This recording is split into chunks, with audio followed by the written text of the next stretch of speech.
Hello guys, welcome back to another video, and today I want to show you the absolutely best single target DPS build in New World with the Spear and Rapier. Now this build is insane. I was able to hit level 20 on both weapons, and I started experimenting with points, specking, testing, respecking, and now I came up with something that absolutely destroys any NPC. Now I have not yet done enough PvP with this build, so I cannot really confirm how good it's gonna be. Now I have some thought on some of the skills, especially on the spear side, but if you're a PvE player, definitely give this a try and let me know. It is amazing. It does a lot of damage, and not only you can debuff the enemy, you can also apply up to 4 bleeds. 4 bleed, guys. Yes, you had it, 4 bleeds, and you can definitely decimate any NPC with any weapon. You could, if you get bored using the rapier, you can use the spear, and vice versa. Now let's go over the treat here. Let's start with the impeller side here. Now I went with perforate, which gave a 3% strikes that deal 70% weapon damage and apply rend, reducing the target damage absorption by 5% for 10 seconds. But I apply 1 point on rupturing strikes, which rends increase to 10% per strike against targets above 50 health. This is a definitely, you have to do it as soon as you hit them up to get up to 35%, guys. Right, 35% damage absorption debuff on the enemy. Okay, now with the skewer, you apply the first bleed.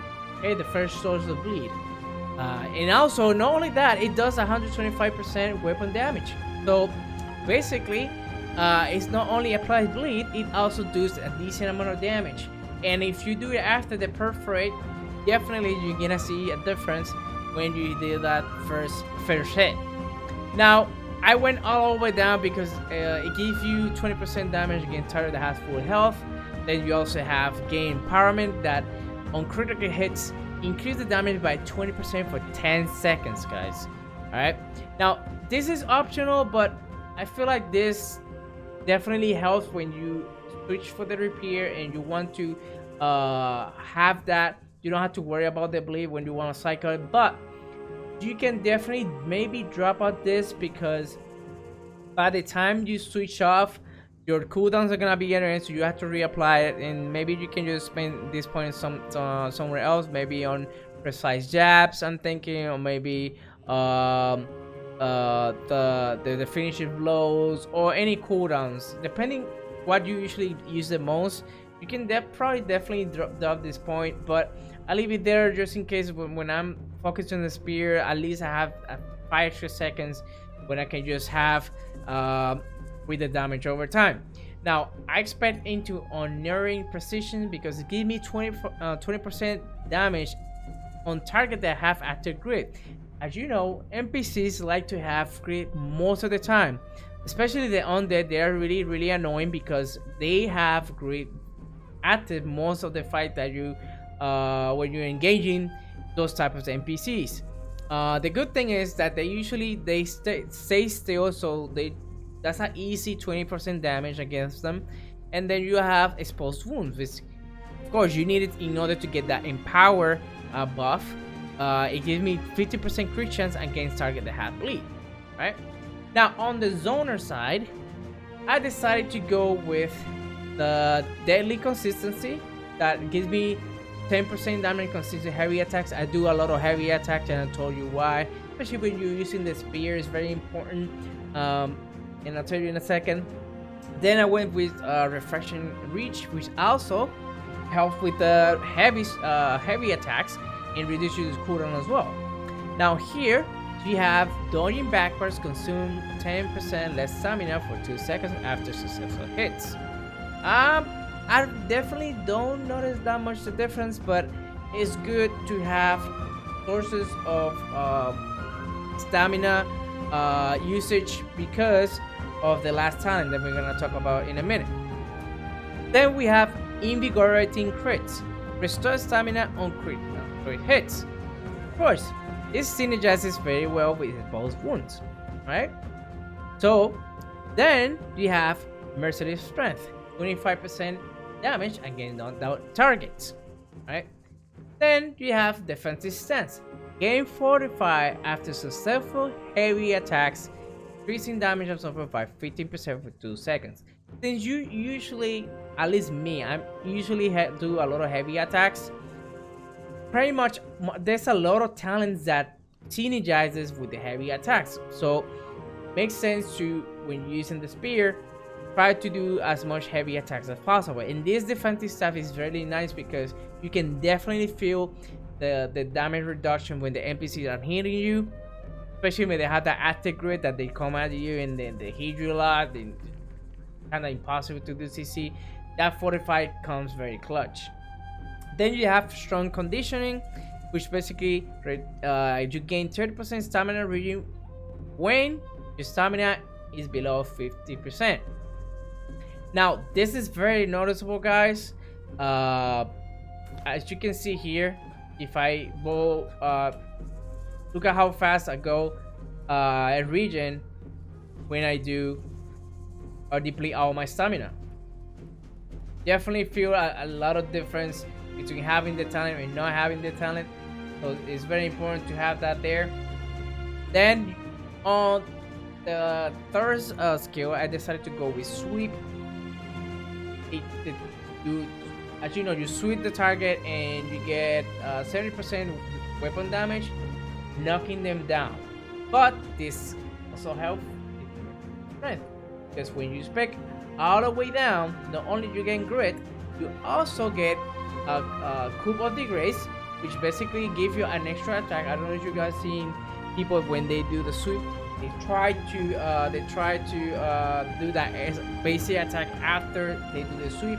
So that basically gain an additional 25% damage without counting if they have, you know, Ren or fully debuff, if you have empowerment, even if you have grit, maybe you don't gain the 25%, but at least you have the 20%. So it's a win-win situation. Doesn't matter if you knock it down or not, you're still gonna get some sort of surge damage. So it's a win-win situation of having both talents. And then of course, the main star of this build when using spear is reserve strength. You gain 25% damage while stamina is full. Since you always gonna have, most of the time, stamina full, it's an easy 25% damage when you spear. And not only that, since you have other sources of stamina gain, it's gonna be one of the few instances where you're not gonna have full stamina. Now for the Rapier, of course this is easy. I went for the full grace for the most part. I went full evade, which basically gives you that side step, and you're basically become a single target machine spamming this, because the whole build has a lot of cooldown reduction. So evade is very important, especially in PvE. It's fantastic. I love it. You gain stamina when you use it immediately. If you're spamming this all the time, so if you come depleted from the spear, you're gonna gain that stamina back in no time. Then you're gonna have Allegra for 25% more movement when you use it, and then you have evade Adagio, which evading forward gives you a little, as far as 15% increased damage on the next attack. All right. And then at the end you have Crescendo, which is individual successful light attacks reduce the cooldown of this ability by 30% each. Right? So definitely, whoever mains the Rapier in PvE, they know that you have to have evade on your build, otherwise I don't know how you're gonna do damage. I'm not very fan of Flurry, by the way. It's just, you know, I'm gonna tell you later why, but you need to have all evades fully spec'd. Then I decided to win with Red Curtains to get that critical strike, reduce all cooldown by 5%. That's that easy cooldown reduction there. Then I went with Swiftness to gain up to 15% haste for 4 seconds. Alright, so they stack up for 5 times. 5 times 3, 15%. Of course, reposted is really important. You need any repair user, you need to have riposte because it's the only parry skill in the game. So not only that, when you're getting bombarded with NPCs, definitely this helps because it stuns everyone who is around you. So definitely you need this on any build that you do with a Rapier for sure, including PvP. Even PvP is more important. Definitely destroys people when you do this. Then I went fully reposted, got the insult to injury. So if you trigger successfully, all your attack become interruptible for 3 seconds, which helps also with evade, sorry.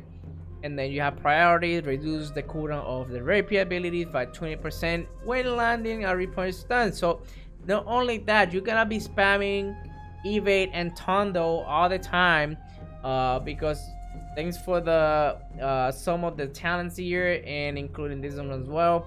And then you got that, you know, extra stun there up to 2 seconds. So after that, you can land it, you can just decide to do a tondo or keep spamming the evade.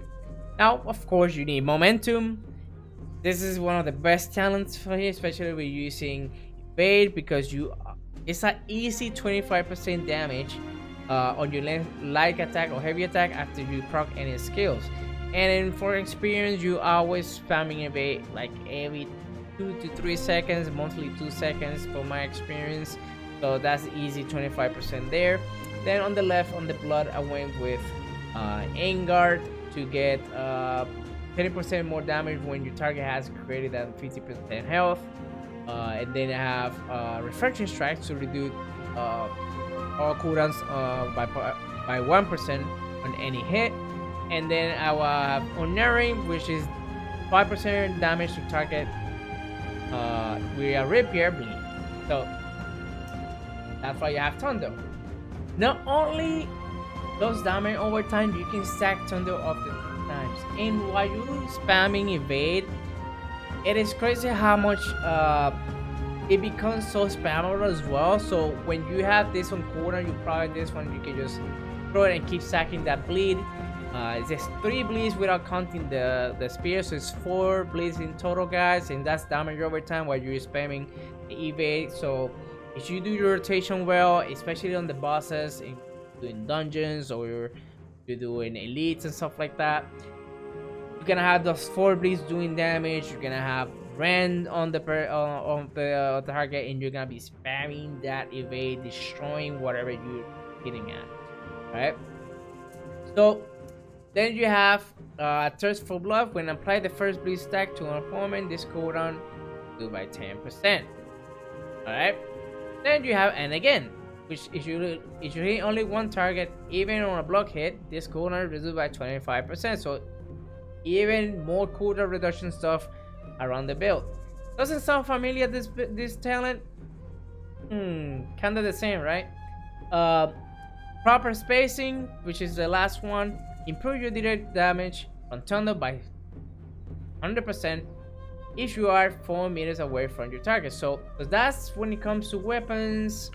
Pretty much, well, when it comes to attributes, this is where, depending on how you really are as a new world player. Me, I'm always follow flag on PvP, so I definitely need that constitution. Now if you only do PvE and you don't feel comfortable doing PvP, you can definitely drop some constitution and put more dexterity on your build to do more damage. Maybe you can spec depending which one you like using more. If you like using more the spear, you can definitely do maybe a mixture between dexterity and strength on your gear. Or if you like more the rapier, you can definitely spec more on intelligence. It will definitely buff the damage even more. So it's up to you to use whatever stats you have available for that. Now as far as the gear goes, I'm using a lot of onyx on my sockets to get that damage at 20% damage to target at full health, and then Same for the Rapier, so I'm missing pretty much all that because I also get that physical damage absorption, since you're definitely gonna be exposed. Some of the here with the Emerald to get elemental damage. So some of the NPCs, you know, they throw magic at you, but they're not many. It's more physical ones in here. So definitely you want the Onyx in there, and then do want one depending. Again, this is up to you.